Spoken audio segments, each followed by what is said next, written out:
Jeff, obviously you're still doing your thing at a high level, and people are just enthralled with the fact that you've somehow found the fountain of youth. But if you were to look back in your in-ring history, I'm not talking about when you really put it all together mentally and promo wise and character wise and all that. I'm just saying, ding, ding, ding. When was Jeff putting on the best matches of his career? I've heard other wrestlers say that there's a window, and I don't know how long that window is, but would you say that there's a few years that stand out to you, like from this year to that year? Man, I'd put my work right there. I would say that I was at my peak in ring. Do you have a range of years like that in mind when I sort of frame it that way? That's a good question. The I'll call it 95 to 2000. My conditioning came easy.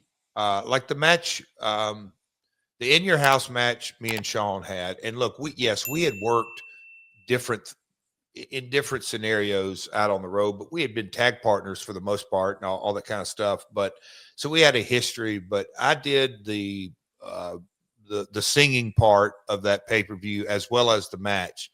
And Conrad, that it all, I hate to say how to say this, but there was a time probably 95 till WCW closed that the in-ring work came.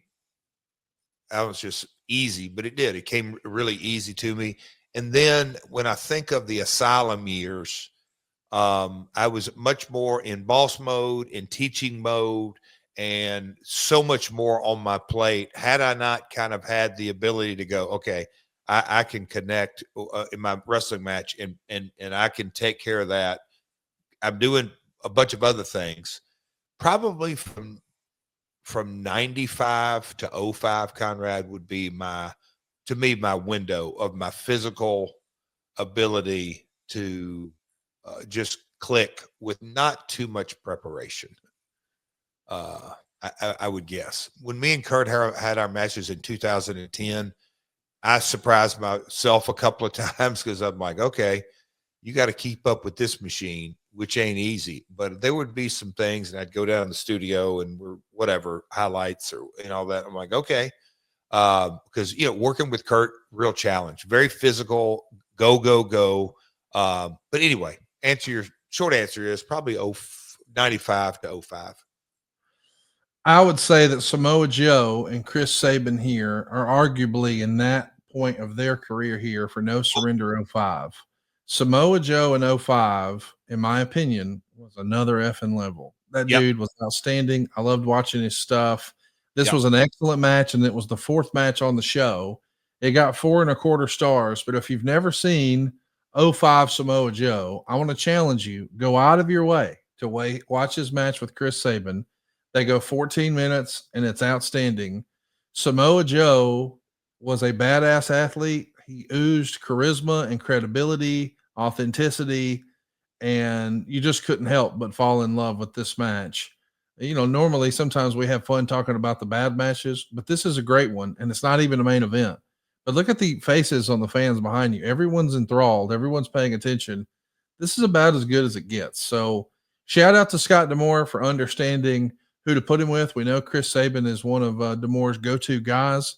And man, the way he built Samoa Joe here, it led to the biggest pay-per-view in TNA history because I think in large part because of the way D'Amore helped know how to frame Samoa Joe, don't you think?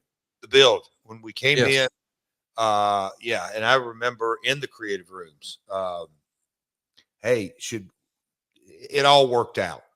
There was no reason to beat him, and I know as the months got rolling, it was on my plate, I'll say. And I was just like, no, there's no reason. And this is long before we knew we were going to get Kurt. And when that lined up and the headbutt and the visual of, okay, it was our version of, I hate to say this, Hogan Andre, but Kurt coming in,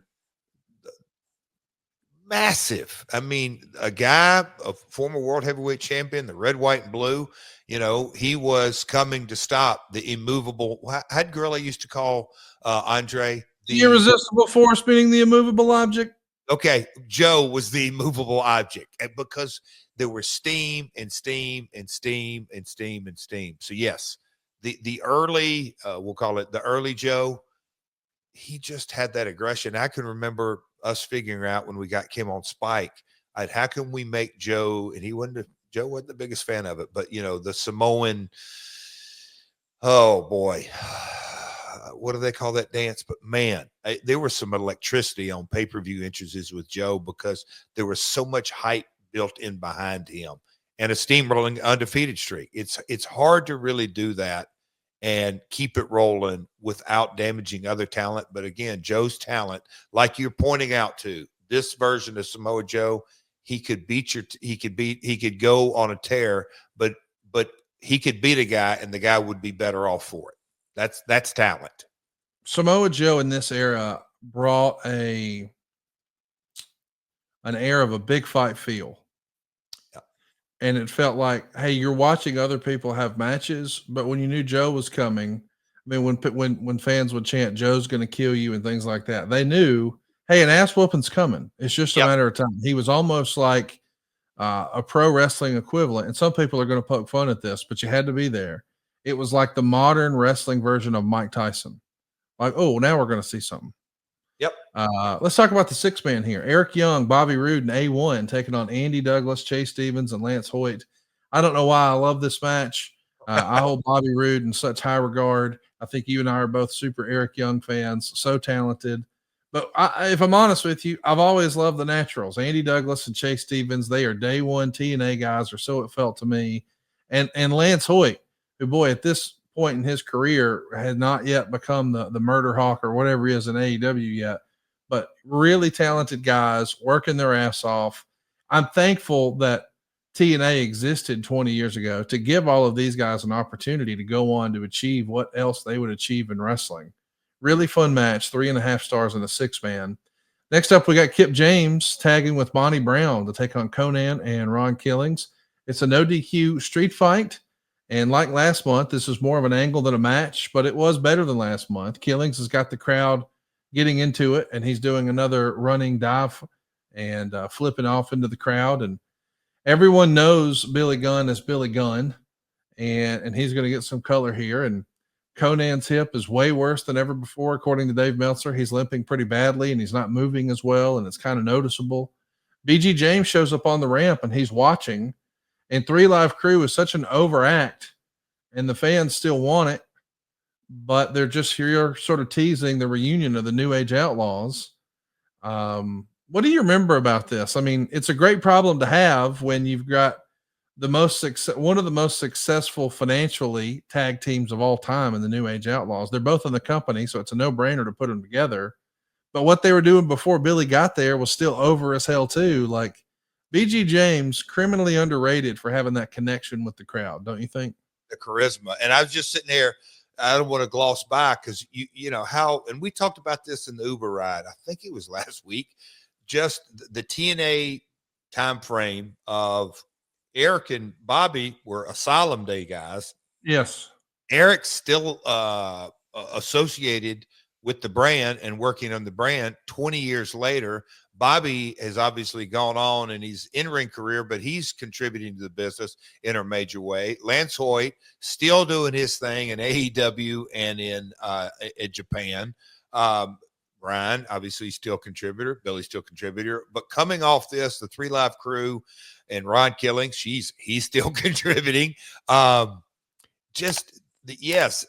how do we capture the magic? Because, you know, especially when Brian had his podcast and you got to hear it right out of him and Cassia's mouth.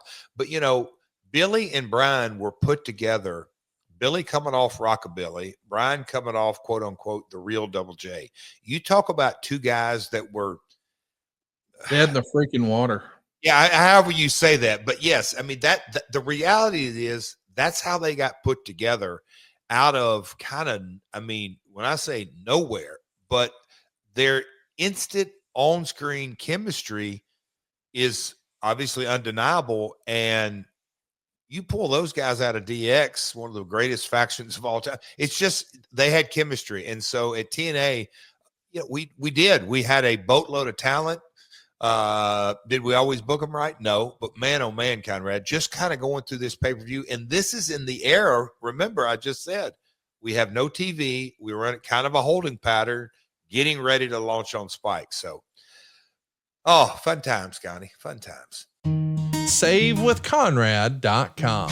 My name is Rajiv. I'm in Sacramento, California. I came to Save with Conrad because I've heard Conrad talk about how he helps people all the time save money and the best route to go for getting some mortgages and finances done. And having heard so many different testimonials in the past, it made the most sense to go this route. We were in the market for a new house and we wanted to know what we could afford. So we spoke with Steve and then Diane to get through the pre-approval process to see what we could afford. And then once we were able to understand that aspect of it, that was when we were able to shop around for a house to get a mortgage through Save with Conrad. Everybody on the team was great. Everybody really explained everything fully to where it was more in like layman's terms to where I could understand it as someone not in the business or having shopped around for houses too many times. So being able to understand every step of the process and talking with everyone on the team about that was really, really helpful. And it made me feel really confident that I was going the right route. I would definitely recommend Save with Conrad to others. I know that sometimes people look at it and they go, oh, they're based in Alabama, what could they help me with? But I'm out here in California and they were able to square everything away and get things done really quickly, as opposed to sometimes even people out here don't move as quickly as the Save with Conrad team. So everything was really well done, really efficient, and I would definitely recommend Save with Conrad to others. My name is Rajiv. I'm in Sacramento, California, and I was able to get into my dream home with SaveWithConrad.com. That's number 212, non-equal housing lender. SaveWithConrad.com.